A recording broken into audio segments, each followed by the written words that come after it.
L'Afghanistan, une nouvelle leçon géopolitique. Avec le retrait brutal des États-Unis, les conséquences ont été importantes. Il convient de s'y intéresser, d'abord pour le pays lui-même, l'Afghanistan, mais aussi pour les pays voisins et limitrophes.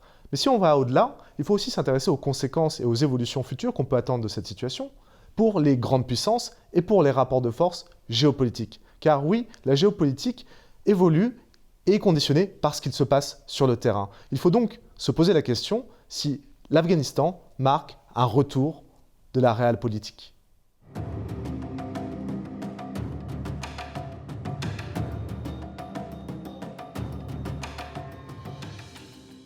Fabrice, bonjour.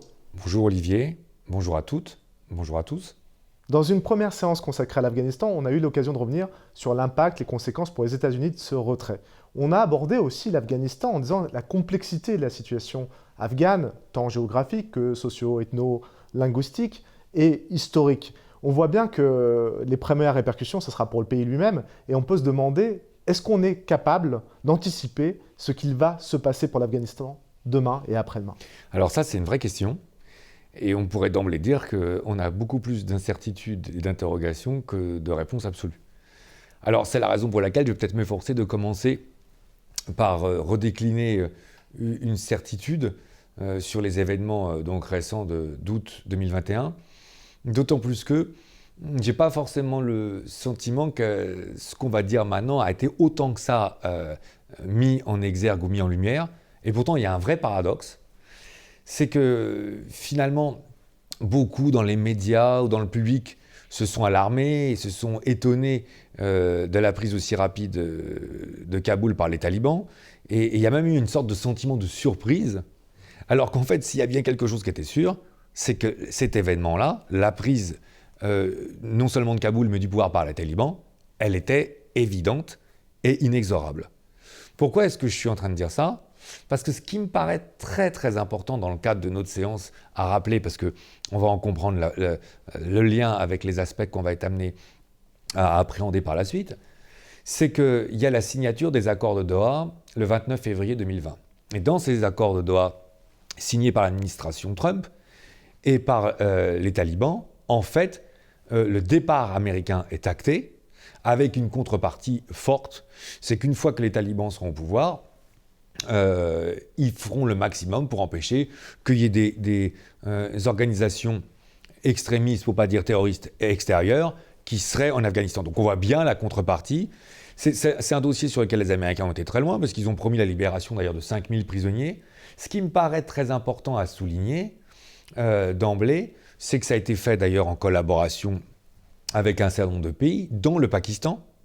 Mais ce qui est assez incroyable, et c'est ça dont je trouve qu'on ne l'a pas assez mis en évidence, c'est que les Américains étaient donc en train de négocier avec les talibans, l'adversaire déclaré, en totale absence du gouvernement afghan qu'ils étaient censés soutenir, et qui donc n'a même pas été, invité à ces négociations. Et ça va encore plus loin, puisque le Conseil de sécurité de l'ONU a validé ces accords de Doha, signés le 29 février donc 2020, le 10 mars, lors d'un conseil de sécurité, à l'unanimité, et que pas plus qu'à Doha, le gouvernement officiel de l'Afghanistan n'avait été invité au conseil de sécurité. Donc là, il y a quand même quelque chose qui est assez palpable, c'est que c'est un désaveu, c'est plus qu'une humiliation, enfin je veux dire c'est un désaveu politique, c'est-à-dire à partir du moment où le gouvernement en place n'est même pas invité aux négociations, ça sous-entend que même la puissance qui est censée les soutenir reconnaît qu'ils sont fantoches et que leur temps est limité. Et ça c'est important à rappeler, parce que là on voit bien déjà que est inscrit en devenir le fait que les talibans sont reconnus de facto par les Américains comme étant le vrai interlocuteur politique qui sera amené à avoir le pouvoir. Donc s'il y a bien quelque chose qui n'était pas surprenant, en réalité c'était bien ça. Alors après par contre, maintenant que les talibans sont au pouvoir, il y a effectivement un nombre important de questions qui se posent. La première d'ailleurs, c'est quels vont être les choix que les talibans vont être amenés à faire au gouvernement en termes de gouvernance politique, tant à l'intérieur qu'à l'extérieur. Évidemment, on peut imaginer spontanément que puisqu'ils sont dans la conduite d'un programme politique qui est axé sur des lignes idéologiques de typologie religieuse conservatrice, normalement, ils devraient avoir un certain nombre d'actions qui s'inscrivent dans cette démarche. Mais là, il y a un certain nombre de questions qui se posent. D'abord, jusqu'à quel point? Première question. Ensuite, y a-t-il une homogénéité au sein des talibans à l'heure actuelle? Ou y a-t-il des rapports de force ou des tergiversations à l'intérieur du gouvernement? Ça, c'est quand même très difficile de répondre à une question comme celle-là. Et on voit bien l'incidence que ça pourrait avoir, d'ailleurs, sur les choix qui pourraient être amenés à être faits. Il y a une autre question qui se pose, c'est quand bien même ce gouvernement serait homogène, les décisions telles qu'il serait amené à les prendre seront-elles suivies des faits sur le terrain? Car on sait bien quand même que le propre de cette organisation jusqu'à présent, c'est qu'il y avait une grande autonomie pour les chefs dans les régions différentes, et que même s'il y a un certain nombre de décisions qui sont prises à Kaboul, rien ne prouve qu'elles seront entérinées sur place, d'autant plus que si on revient à notre séance originelle sur l'Afghanistan, on voit bien que la configuration géographique, la configuration sociologique et la configuration historique se prêtent, on va dire, à des interprétations assez larges par rapport à ça. Donc ça fait déjà un certain nombre de questions, mais c'est pas fini. Va-t-il y avoir une résistance ou pas? On pense notamment à la région du Panjshir en Afghanistan, parce qu'il ne faut quand même pas oublier que c'est un pays dont on avait souligné qu'il avait été en guerre, et notamment en guerre civile pendant très longtemps, et que quelque part, les premiers résistants qui s'inscrivaient dans une démarche religieuse sont les fameux Moudjahidines,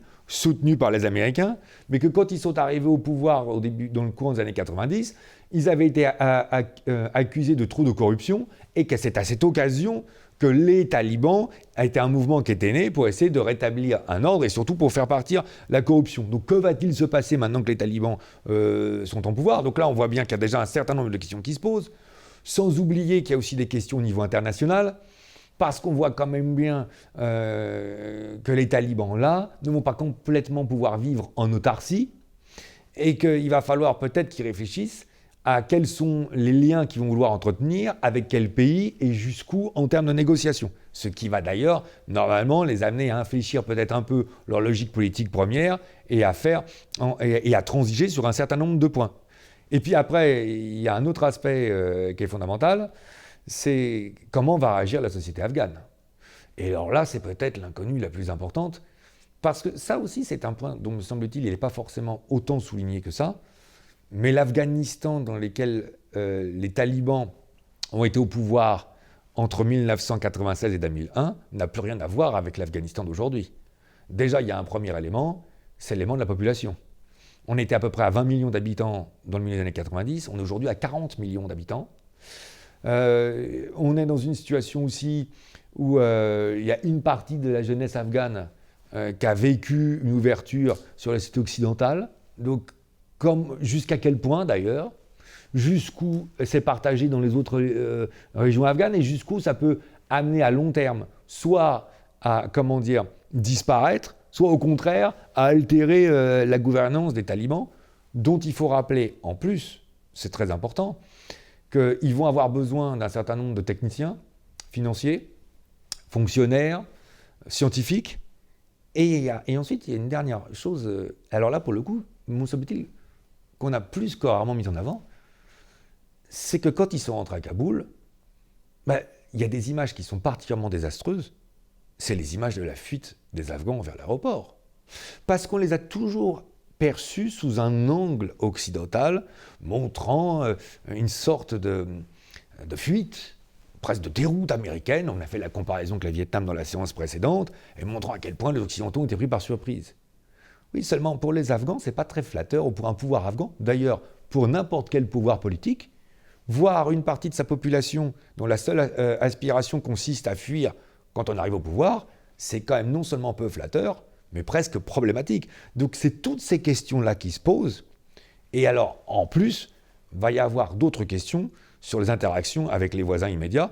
Et là, on se rend bien compte qu'il va donc falloir être très attentif dans le futur proche sur les évolutions en Afghanistan. Oui, on peut imaginer qu'avec le retrait américain, les pays voisins vont observer avec beaucoup d'attention ce qui va se passer en Afghanistan, qu'ils soient alliés ou non d'ailleurs, et sur les incertitudes qui pèsent sur le pays. Alors, c'est très juste, d'autant plus qu'il y a 6 pays limitrophes ou voisins avec l'Afghanistan, la Chine, le Pakistan, l'Iran, le Turkménistan, le Tadjikistan et l'Ouzbékistan. Bon.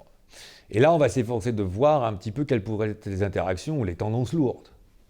Parce que j'imagine que beaucoup de nos observateurs disent, évidemment pour tous ces pays, alors on pense évidemment notamment à au moins 2 d'entre eux, il ne peut y avoir que de la satisfaction de voir les Américains partir. Il me semble même que dans un journal officiel chinois, ou proche du pouvoir chinois, on disait les Américains, c'est un moment Saigon, pour reprendre les termes, la déroute du 30 avril 1975 au Vietnam. Ouais. C'est loin d'être aussi simple que ça. Alors peut-être qu'on va s'efforcer de hiérarchiser. S'il y avait un grand vainqueur à mettre en avant, forcément, on est en train de penser au Pakistan. Pakistan dont il est intéressant de rappeler que c'est le pays avec la ligne Durand, telle qu'elle est appelée, cette frontière, qui est la plus importante à l'Afghanistan. Et on voit bien que spontanément, les Pakistanais, a priori, sont vainqueurs. D'abord parce que c'est ceux qui ont reconnu le plus tôt les talibans dès le début des années 2000, que donc le Pakistan devient un intermédiaire privilégié, un interlocuteur privilégié, un allié privilégié, et que son rôle en sort renforcé. Ensuite, le fait d'avoir un gouvernement avec des talibans qui ont, tout le monde le sait parfaitement, été plus ou moins soutenus par le Pakistan, ça leur permet de contrebalancer toujours dans cette rivalité avec l'Inde, le poids de l'Inde, et surtout d'empêcher que l'Inde puisse avoir une influence dans la région, et donc d'être prise en étau entre l'Afghanistan et l'Inde. Donc là, on voit bien qu'il y a un enchaînement de logique. Et puis, il y a un troisième point qui est peut-être un peu plus paradoxal, c'est que les Pakistanais sont liés avec les États-Unis, et les Pakistanais sont très heureux de conserver l'alliance américaine, mais en étant libérés du poids de la présence américaine. Parce que, y compris par rapport à leur propre population, les Pakistanais étaient quand même très très embarrassés que de donner l'impression qu'ils étaient obligés de suivre les Américains et donc d'être un peu phagocytés dans leurs choix stratégiques. Ils sont très heureux de garder les Américains comme alliés, surtout si les Américains sont plus loin et qu'ils sont moins proches. C'est un grand classique en géopolitique. Néanmoins, même le Pakistan est dans une situation un peu plus ambivalente qu'il peut le sembler, me semble-t-il, pour 2 raisons. D'abord parce que est-ce que les talibans vont réussir à totalement maîtriser la présence de groupes extrémistes étrangers sur leur territoire ? Et cette question est d'autant plus importante qu'on voit bien quelles sont les influences ou la déstabilisation que ça pourrait entraîner sur le territoire pakistanais. Et puis il y a une deuxième chose qui est assez intéressante, c'est qu'on a eu l'occasion lors de la première séance de remarquer que la première communauté présente en Afghanistan sont les Pashtuns, à 42%. Mais ce qui est intéressant à rappeler, c'est que le pays dans lequel la communauté Pashtun est la plus importante à l'extérieur de l'Afghanistan, c'est le Pakistan, et notamment dans le nord du Pakistan. Et donc là, on voit bien qu'il pourrait y avoir aussi une sorte de force d'attraction qui pourrait finir par être dérangeante pour le Pakistan. Donc même pour le Pakistan, la situation n'est pas aussi aisée que ça, ou favorable que ce qu'on aurait pu spontanément le penser. Alors après, si on continue notre progression, il y a 2 pays dont on pourrait penser spontanément qui sont très satisfaits de la situation. D'abord, c'est la Chine, qu'on se contentera d'évoquer purement dans son rôle de voisin de l'Afghanistan. Après, peut-être, on la prendra plus dans son rôle de superpuissance. Il y a un peu moins de 100 km, la frontière est très exiguë. D'ailleurs, sur la carte, on voit bien que c'est un espace très restreint. Et on imagine spontanément que les Chinois sont très très satisfaits de voir à quel point les Américains sont embarrassés par leur départ. Mais là aussi, c'est un peu plus complexe, parce qu'en réalité, d'un point de vue idéologique, il ne faut quand même jamais oublier ça. Pour un gouvernement communiste sur des logiques athées et marxistes, l'arrivée d'un gouvernement afghan sur des bases fondamentalistes et sunnites, par définition, c'est assez antinomique en termes de perspective. Donc ça, c'est le premier point.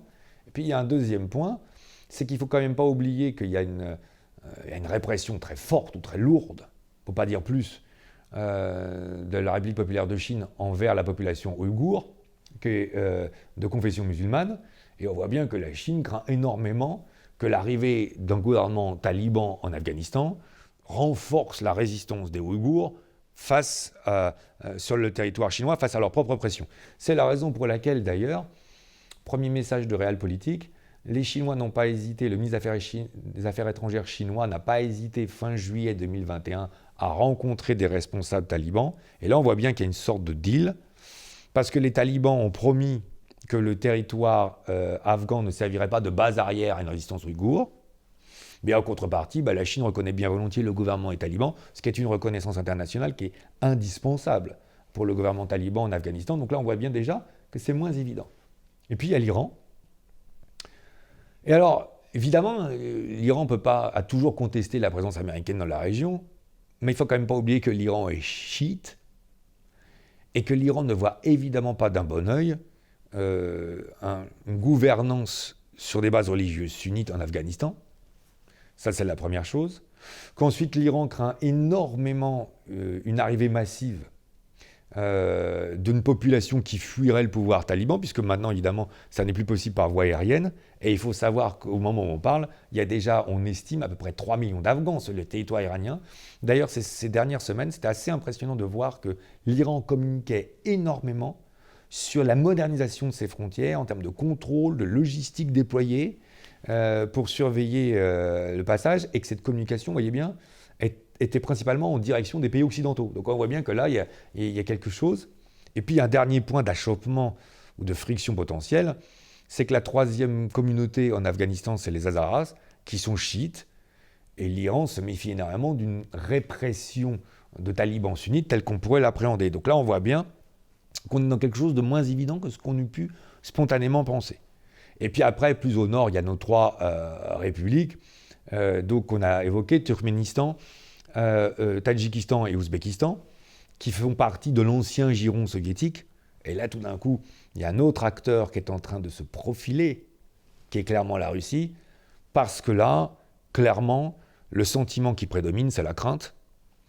La crainte que l'arrivée d'un gouvernement taliban, peut-être pas directement, mais peut-être comme force d'appel ou force de soutien, amène une déstabilisation dans ces pays d'un certain nombre de réseaux de résistance ou de mouvements de résistance des populations autochtones qui s'appuieraient sur l'arrivée des talibans pour remettre en cause les pouvoirs tels qu'ils organisaient. D'ailleurs, ce qui est assez significatif, Olivier, c'est que si on regarde bien, il y a des manœuvres qui ont été faites par la Russie qui dispose de bases dans ces régions début août, et puis il y a d'autres manœuvres qui ont été mises en place début septembre, et on voit bien là que Moscou a d'ailleurs clairement donné son intention de fournir des armes et des hélicoptères, et que Moscou est assez inquiet de l'idée qu'à travers, de par l'Afghanistan et à travers ces États, il y ait le risque d'avoir un certain nombre de fondamentalistes ou d'extrémismes qui partiraient d'Afghanistan pour pouvoir attaquer les intérêts russes.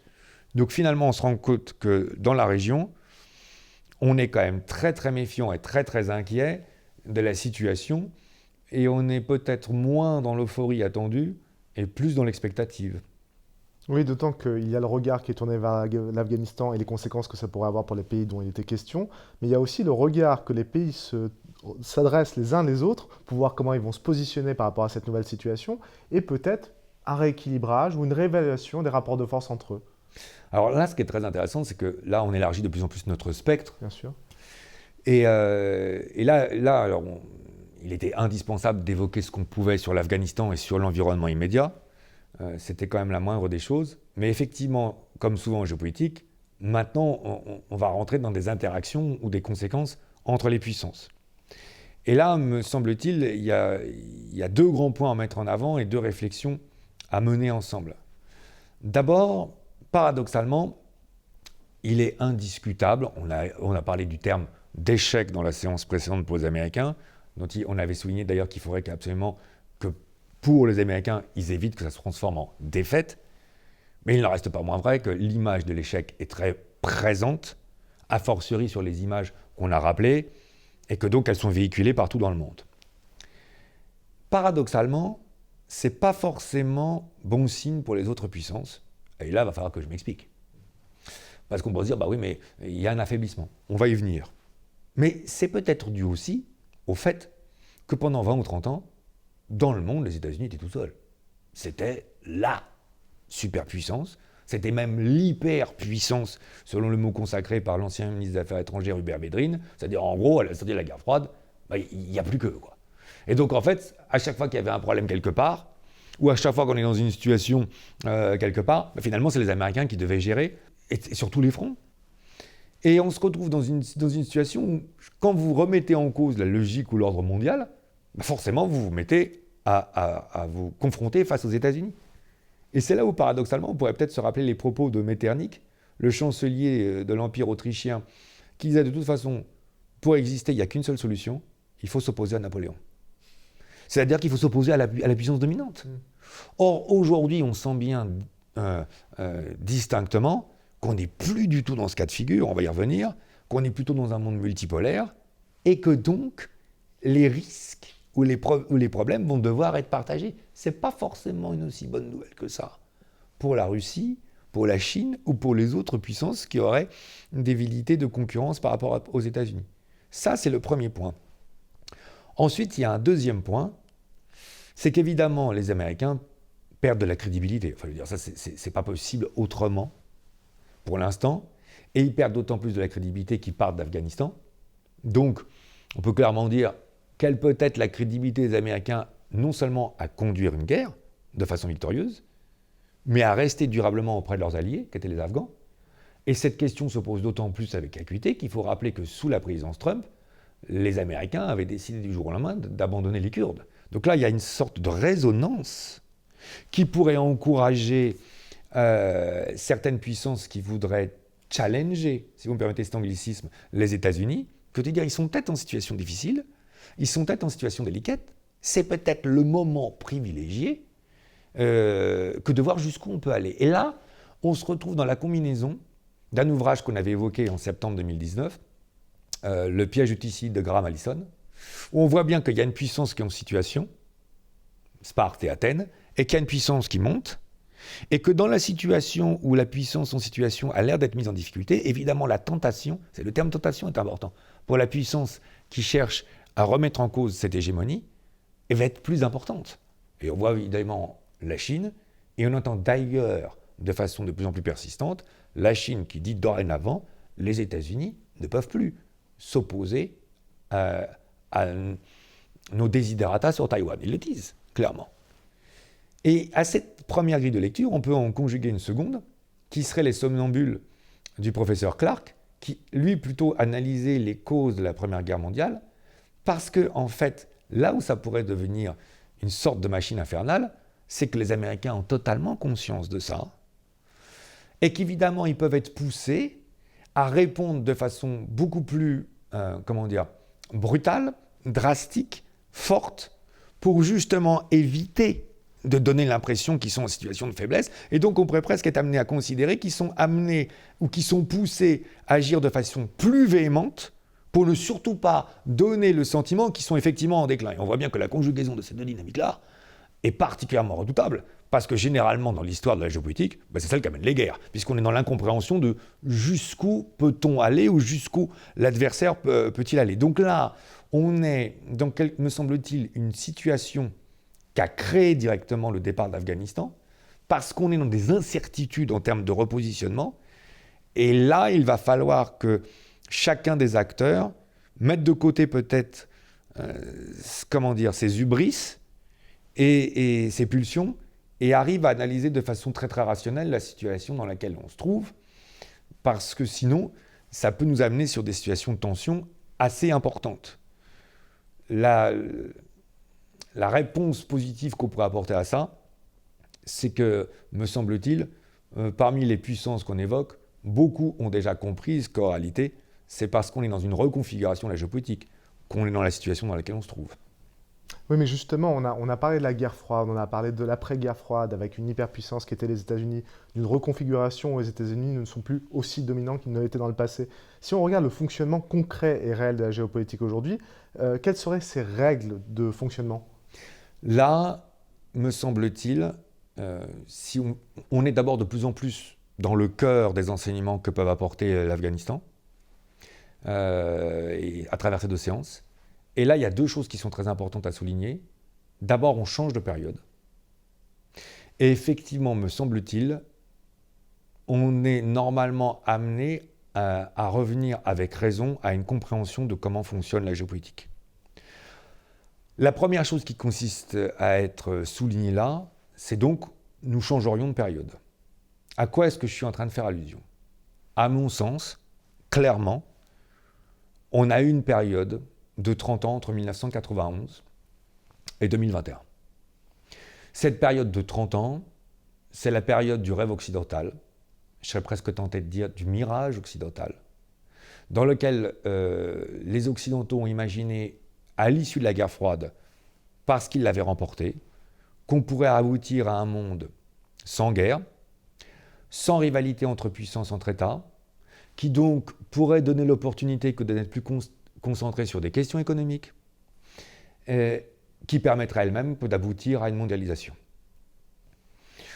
Ça, c'est très important à comprendre parce que c'est ce qui permet d'expliquer les tentations du nation building, d'une part, dans l'interprétation française, plutôt ce qui permet d'expliquer l'ingérence humanitaire telle qu'elle était chère à ce qu'on a appelé les French Doctors, je pense en particulier à Bernard Kouchner. Et on voit bien que sans cette grille de lecture initiale, les démarches telles qu'on est en train de les décrire n'auraient pas pu être envisageables. Donc ça, c'est très important à souligner. Pourtant, ça va nous amener en transition sur l'aspect de la grille de lecture de la géopolitique telle que nous invitez. Ça fait déjà plusieurs années qu'on se rend compte que cette grille de lecture n'est pas totalement opérationnelle. Et d'ailleurs, Olivier, la première séance qu'on avait consacrée dès septembre 2016 sur un titre qui s'appelait « La fin de l'histoire », et puis 2 ans plus tard, une séance qui s'intitulait « Le retour de la géopolitique », s'efforçait de bien montrer qu'à travers un certain nombre d'événements, il y avait des logiques qui ne semblaient pas correspondre à cette vision du monde telle que les Occidentaux en particulier l'avaient. Ce que les événements de l'Afghanistan mettent en avant, et en particulier la prise de Kaboul par les talibans le 15 août, d'abord, ce n'est pas un facteur déclencheur, c'est la fin d'une parenthèse. C'est-à-dire qu'en fait, on s'est trouvé dans une période de transition dans laquelle les puissances émergentes sont arrivées, et dans laquelle, et on pense notamment à la Chine, et dans laquelle des puissances fragilisées se sont stabilisées et sont revenues, et là on pense évidemment à la Russie. Et en fait, non seulement c'est une parenthèse, mais en plus c'est un révélateur. Et ce n'est pas un révélateur de la géopolitique contemporaine. C'est un révélateur de la géopolitique classique telle qu'elle n'a jamais cessé d'exister. C'est-à-dire qu'en fait, la période qu'on a connue, me semble-t-il, ce n'est pas le changement de la géopolitique et de son mode de fonctionnement, c'est le changement de la hiérarchie des puissances à l'intérieur de ce fonctionnement. Et là, on voit bien qu'il y a plutôt des États-Unis en retrait et des Européens qui sont quasi absents, et qu'on a une montée en puissance assez importante d'un grand nombre de puissances. Donc là, ça doit nous amener à mieux recomprendre la logique de la géopolitique, qui clairement reste un jeu de grande puissance, qu'on le veuille ou non, basé essentiellement sur des logiques de realpolitik qui seules permettent d'atteindre des objectifs, et en particulier des objectifs de paix, et que, semble-t-il, cette realpolitik s'impose d'autant plus, à l'aune des événements qu'on le met en avant, que le rêve d'un monde débarrassé de la géopolitique s'avère finalement maintenant totalement dissipé. La devise des Navy Seals, ce groupe d'élite américain, est assez intéressante, et peut-être que par analogie, on va s'efforcer de s'en inspirer, puisque les Navy Seals ont l'habitude de dire « l'échec n'est pas une option ». Ce qu'on pourrait dire, c'est qu'en géopolitique, le manque de réalisme n'est pas une option. Et que pour arriver à la paix, paradoxalement, il faut être empreint de realpolitik. Francis Fukuyama est bien sûr la figure emblématique de ce rêve qui est passé à travers son célèbre ouvrage du début des années 90, La fin de l'histoire, dans lequel justement on imaginait un monde débarrassé de la guerre, mais quelque part aussi débarrassé de la géopolitique qui de facto devenait inutile. Les logiques mises en avant par Fukuyama ont disparu. Par contre, la géopolitique continue à écrire l'histoire.